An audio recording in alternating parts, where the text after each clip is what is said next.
sa inyo yung tinatawag na quick bore sighting procedure para hindi masayang yung ating bala sa zeroing. Ito yung pamamaraan para ma-check natin kung ang ating scope at ang ating bore sight ay naka-aim sa the same direction.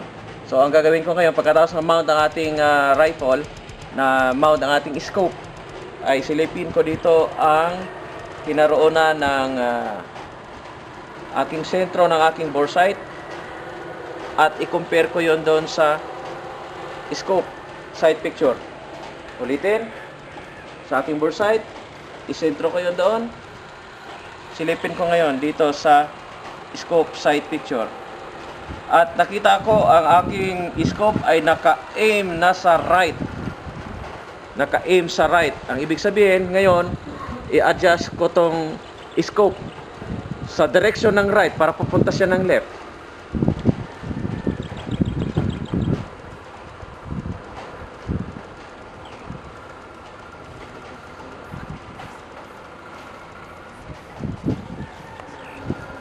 Okay. Yon. Direksyon ng right kasi naka-aim siya sa right.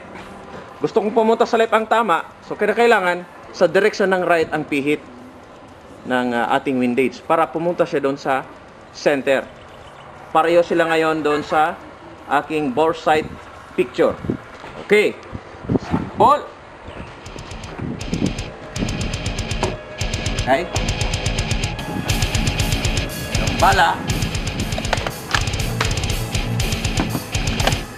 Ito natin.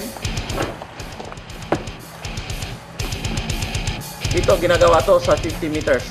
Pag-check ng elevation windage. Initial to. Initial zeroing ang tawag dito.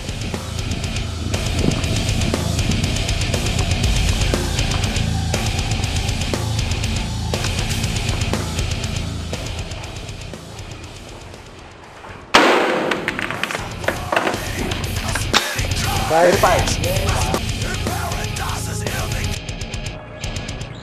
Ang tama ko dun sa target sa 50 meters sa aking zeroing ay 7 inches up. So ang gagawin natin ngayon, i-adjust natin yung elevation para madala natin doon sa tamang aiming point. Same point of aim, same point of impact. So ngayon, ibaba ko siya dahil hitting high siya. Paano ibaba? 7 inches.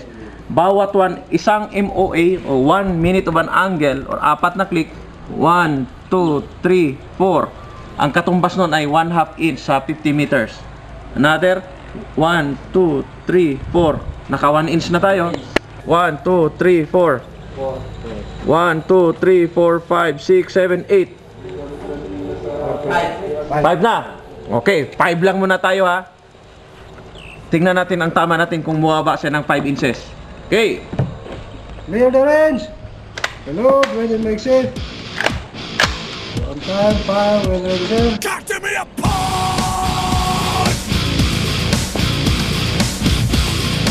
Huh. Capture me apart!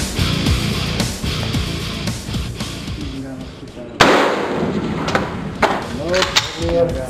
So ngayon, tingnan natin kung bumaba.